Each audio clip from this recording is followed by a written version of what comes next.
Idegwu kwenu? Idegwu kwezuenu?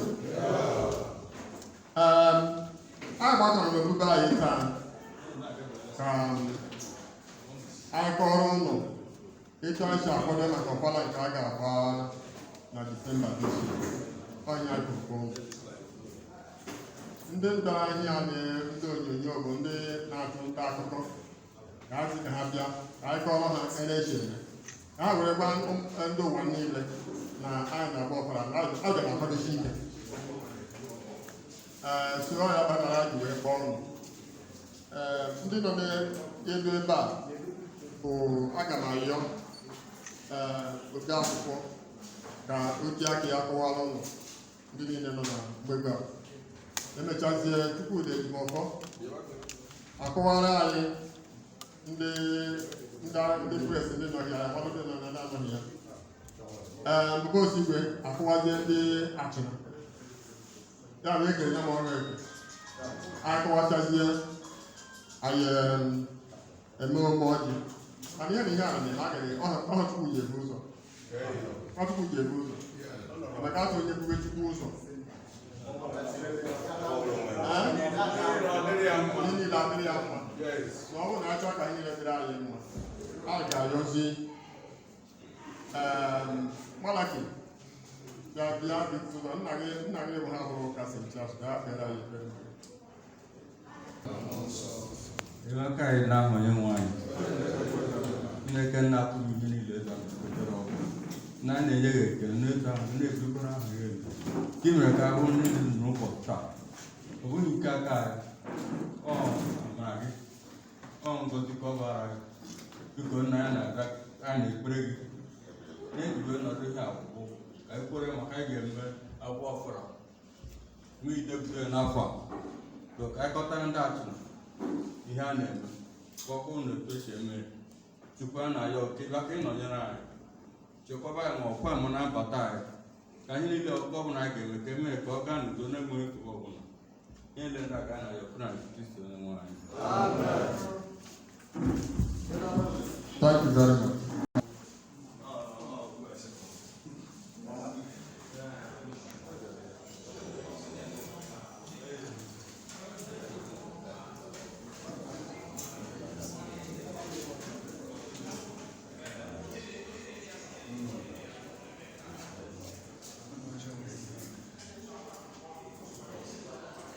You are watching live on Planet TV. BrainPowerPlanet.com is live on this event. 7th of November 2024, the unveiling of Eze Idegwu 3rd Festival, Ofala Festival.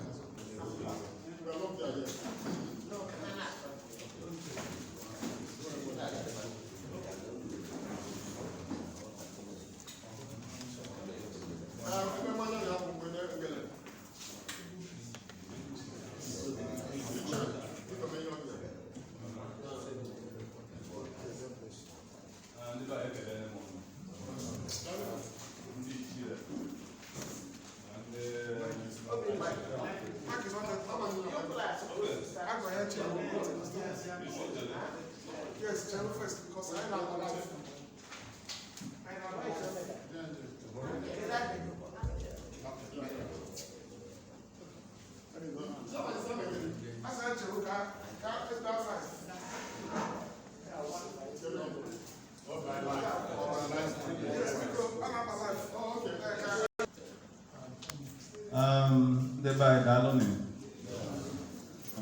Let me start on the existing protocol. Obiora has told you what you go to look at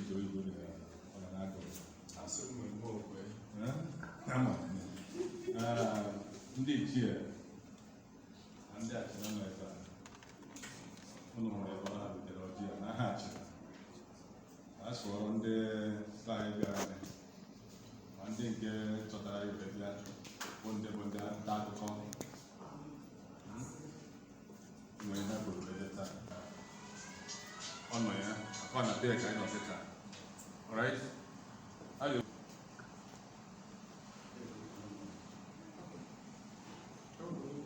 ewepụgoro igwe ọjị ọ bụrụ na igwe were chọọ ọjị anyị ga-akpọbazi na vileji na-abịa were ofu ọjị ama m nọọ ndị bọta na ebe a bọta ihe anyị na-eketa abụgodi na-achị na ndị ebele ya were ọjị ebe a onye na ndị ebele iwere ezi elaghị oge mmanụ onye obodo gị ihe ndị ụmụ eleke ga-ejighị akwa mmanya na idebe ihe redi ebe ọ bụ na ha were esigo ọjị ndị akpa ụmụ ezi ihe gbapepụ otu ọjị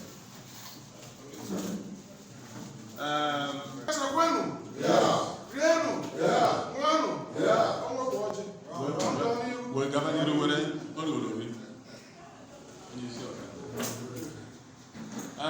na-achị na pụta ndị mba nọ ebe a kịta bụ ndị ụmụnne anyị ndị akpa ọnụ ya ndị amaesi ọnụ ya nwere onye si ebe a ma obodo onye presi bụ onye abụ ma ọ bụ onye amaesi mgbe were otu ọjị kedu onye nke ọzọ kedu ebe nke gị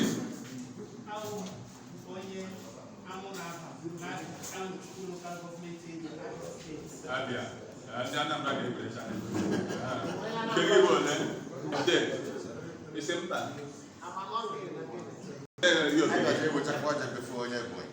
akpa m na abịa ga-ewere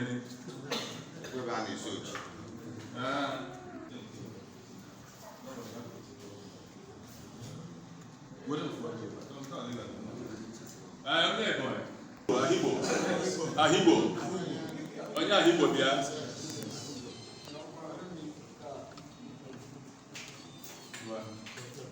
alright anyị na-eche na ihe niile nọ ebe ewetesigo ọjị ihe anyị ga-abazi n'ime dị taa ikpe ekpere ọjị a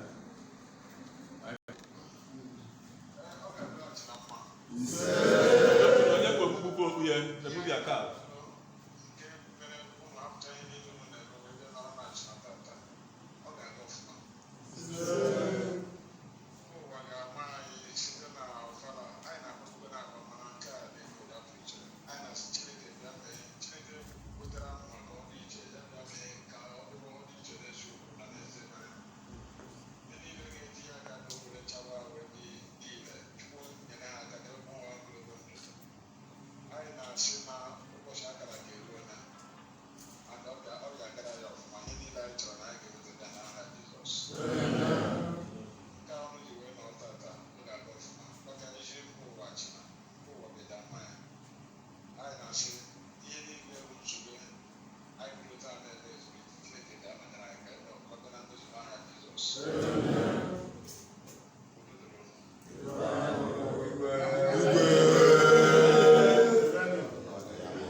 Eze Idegwu, Igwe.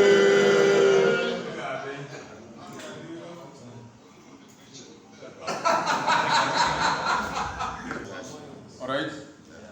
Mgbe si bịa were ọjị a sikwe ya aka ka eyi otuto ekecha ya ka ịba ebe na ihe maka atacha ọjị ka a na-agba ọjị akịta ofu ị ga-abịanye n'anya aka na ndị a na-ebe a bịa were na ọjị a dị na mbilite were ọjị a ka ebe ha na-eso ọjị ebe a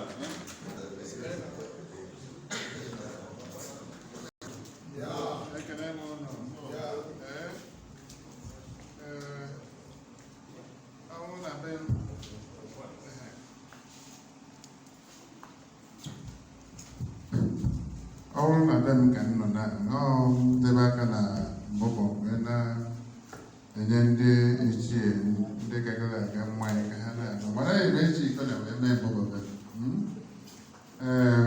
biko ndị mbụ na ndị egede anyị akpọpụ unu so unu bịa unu ṅụọ mmanya ndị achịna jere unu nna nna asị unu ka unu bịa ṅụọ mmanya na-akpọ ndị ebele ndị jere unu ndị ụmụ eleke ndị jere unu ndị ụmụ ezi iyi ndị jere unu biko asị unu bịa ṅụọ mmanya onye akpọrọ asịsị ha kpọpụ ibe ha ka ha bịa ka ha ṅụọ mmanya ama na anyị atụpụrụ ha ofu ọjị ha taa ọjị ṅụọ mmanya anya aja ha aja uche ha dịrị ihe anyị na-eme na-ayọrọ anyị osebụrụ ụwa ka ọfala anyị na-achọ ịgba na Disemba 30 ka ọ gaa afụma n'aha Chukwu abịa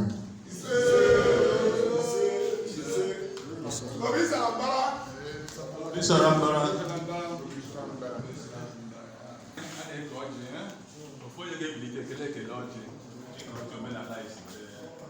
So it's not just got to anyone. Thank you. Even though I'm not on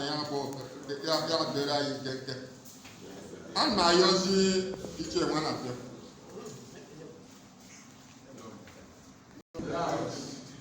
Atena kwezo mwa ichie ezudo Jude Mwanapio. I think I'm going to go away the Ofala committee members. This committee member in Afwe, members in Afweba, Arwagoro since last year. And they meet every Sunday, Monday no Bodo Ibo, Monday no Nigeria. So at least can cover on the house. Onye chairman of Ofala Committee 2024 Ichie Nwademude Ochudo of Achina. Ono ma ya eze gaga.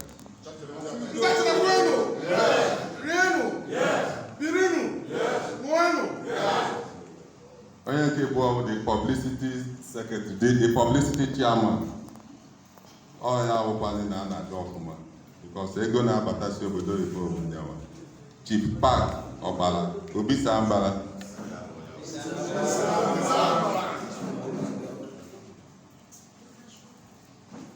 Onye ọzọ unu ya afụkwa ebe a bụ Ichie Arụbara Izama Chikọfọma.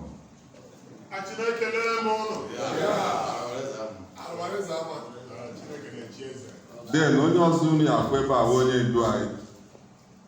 Onye na-agwa ya ebe anyị azọrọ ụkwụ na ebe anyị ha azọrọ ụkwụ. Ihe niile na-aga ọfụma ebe a na izuzu niile anyị na-eme bụ Chief Oke Ọbalụ Omenizo.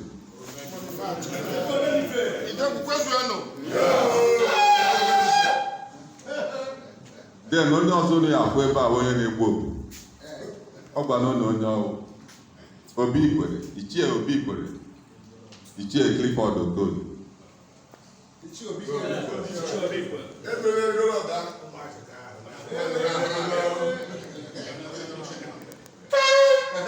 Den onye sọrọ na ọjị Ichie Janje o buru ụzọ dezuoro onye ọbụla ala wee kọwara onye ọbụla ihe na-aga. Ọkpara ọha ukwu, Ichie ọkpara ọha ukwu. Jisi n'ike.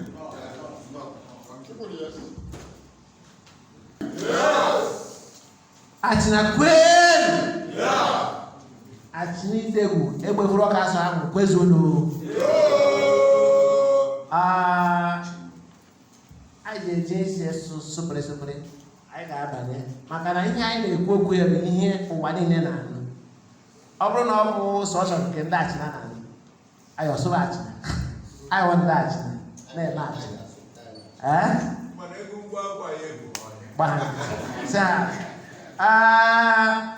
Achịna Idegwu n'aha Eze Idegwu nke ịtọ His Royal Highness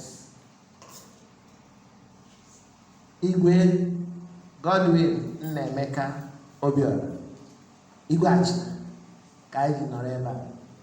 Tata bụ ụbọchị a na-achọ ịkọwapụtara ndị ụwa niile gbasara Ofala a na-agba. Anyị banye na asụsụ nke ndị ọzọ ga-anụta. Achịna kwenu. Achịna kwezuonu. On behalf of our His Royal Highness Igwe Godwin Nnaemeka Obiora, we are here today in the name or in the auspices of our Ofala of this great community, Achina. I want to, today is a great day, and we are going to make sure that these things are put to the world the way it should be. We've done the normal introduction in our local dialects, And we know that this is a world affair. This is World Press Conference to tell us what will happen on the 30th of December 2024, when we will have what we are here today for. That is the 4th Ofala Festival of Igwe. Ladies and gentlemen, Nnaemeka and Nnaemeka, we've all recognized them in our own traditional ways. This time around, I want to introduce to us the media that are covering this event. One of us is here, who I will first introduce. This thing is being screened live on BrainPower. It's being screened live on BrainPower. If you go to BrainPower, it's a blogger in Facebook and other channels. If you move on there directly, look at BrainPower, you will see us live. It's being streamed live. So we want to introduce the media that are here today. First and foremost, ladies and gentlemen, Nnaemeka and Nnaemeka. Please, I'm not saying, I'm not being demean you, but the what I'm speaking appears to put you by the side, but no. So please permit me. I want to introduce us first.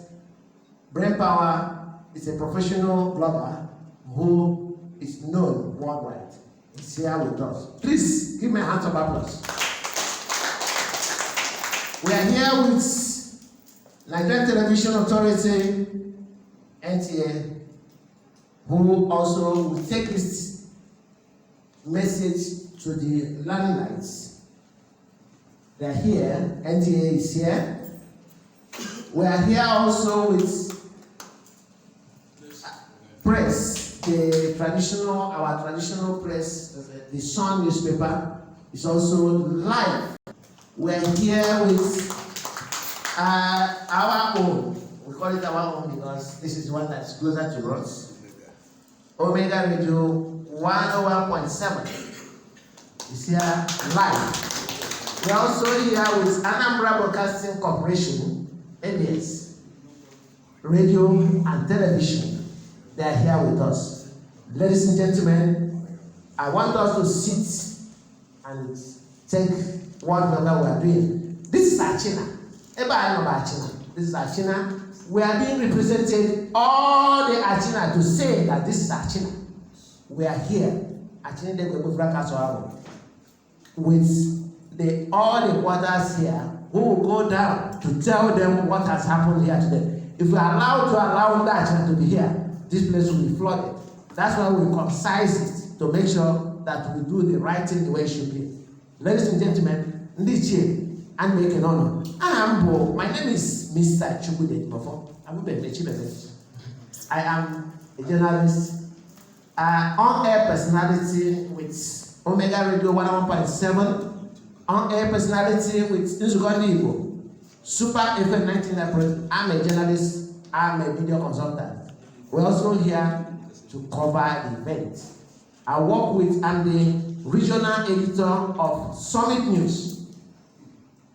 So, ladies and gentlemen, be rest assured that this event is going to be taken wherever we expect it to be. I thank all of us. Thank you very much. We are moving forward, ladies and gentlemen, to make sure that what we are here for it. I thank every one of us. Stay close, and we are moving forward. Thank you. I want to hand over the microphone to the chairman or the spokesperson of the media committee of the Ofala Festival, who is going to tell us why we are here for and what is going to happen within the time. So we are going to use this in English language. I got so thank you very much. Thank you. And you said you are just Chukwudi. You are not here as Chukwudi, you are here as... I did. Oh, okay, sorry. It is proper to put things in their proper perspective. This World Conference is supposed to attract the entire China community. But we know that the grassroots are being manned by the quarters. All of us are from one quarter or the other. There's no Achina man that has no water. Is it not true? Yes. So when you want to give message to every Achina man, you pass that through his quarter. That's why we now said, okay, let's bring the chairman and secretary of the quarters and give them this message, which is going to the world, so that they can take it to the grassroots.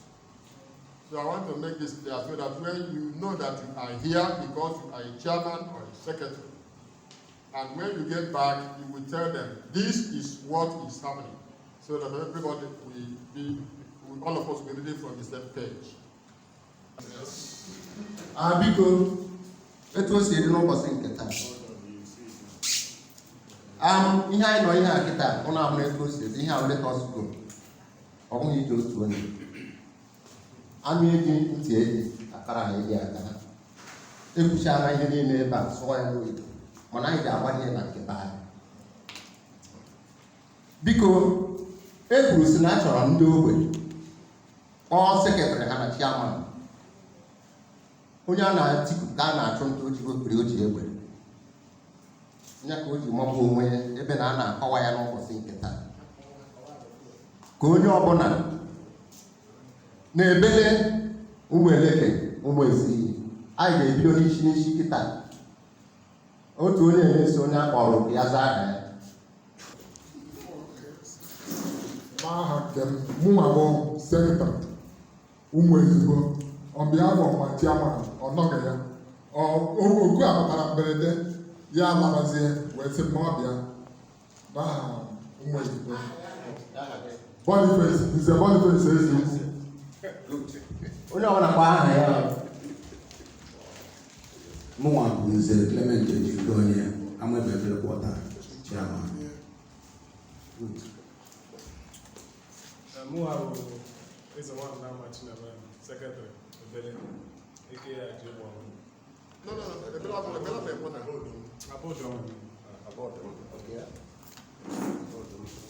Achina kweli. Yes. China ng'onu. Yes.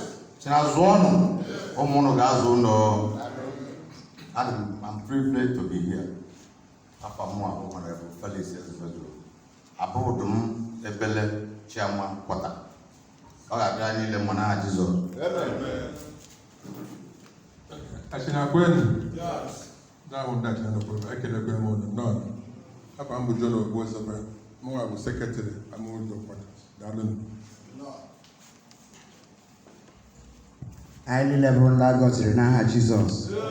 Mụ Pastor Benai Eze Odu. Onye okwu ọkọwa Achina. Achina kwezi onu. Mụ bụ onye elo Chike. Eze Udoka Kwọta n'ime ụmụ ezigbo.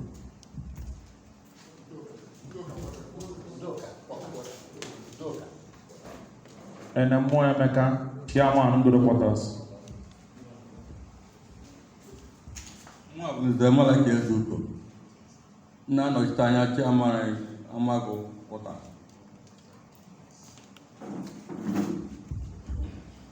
Achina kwezi onu. Ma Michael Eze nwa Ngodo secretary. Achina, udedere anyị. Mụ onwe m bụ Ofala Boniface nke ejiri ọkpara BC were mmanụ. Ọ bụ chairman mkpere otu quarters. Secretary Amaku Quarters. Eto di Nze Malaki Eze Odu, Ajeme Quarter chairman.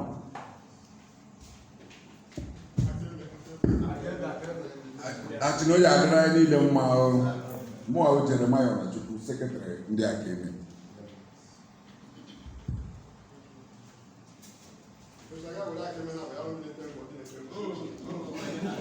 Mụnwa bụ Ifeanyi Emu, member Mweze.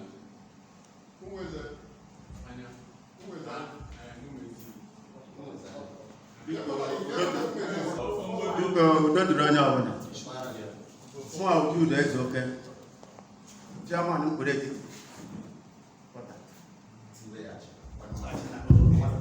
Achịna ekele m ụnụ. Nze Eles Eze Nwazụ Akụ na Achịna. Chairman Mkpụrụ Mmiri Pọta, Obilikpa Achịna. Achịna ekele m ụnụ. Afọ m bụ Richard Nwafọ, Sekretary Mkpụrụ Mmiri Pọta. Achịna mgbada nwụrụ n'ugbo. Aha m bụ Samuel Eziro, Secretary American Quarter, Achịna. Awka Quarter.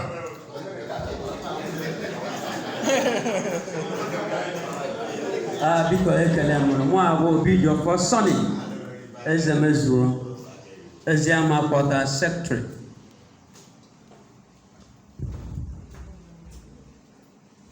Aka m kpọtọkwa Anayo Chukwu Edwin na-abụ ọnwụ ndị okwere ọkwara amaghị izu na ala Achịna agba kwọtat. Nwa bụ Honorable Obiora Ofala, Chairman Amakwụkwọ. Achịna ekele m ụnụ. Afọ m bụ Nweke Ifeanyi Grey, mụ Secretary Idu Quarter, na-represent Chairman, Home Branch Chairman Mr. Jonathan Ezemweke, and Chief Eze Ọnọdụugo Emmanuel Ezemwamma, bụ the Home and Abroad Chairman. Daalụnụ. Mgbe ụka bịabụrụ ebe a bifo mana ọ chegidegosi osi ka ya pụwa.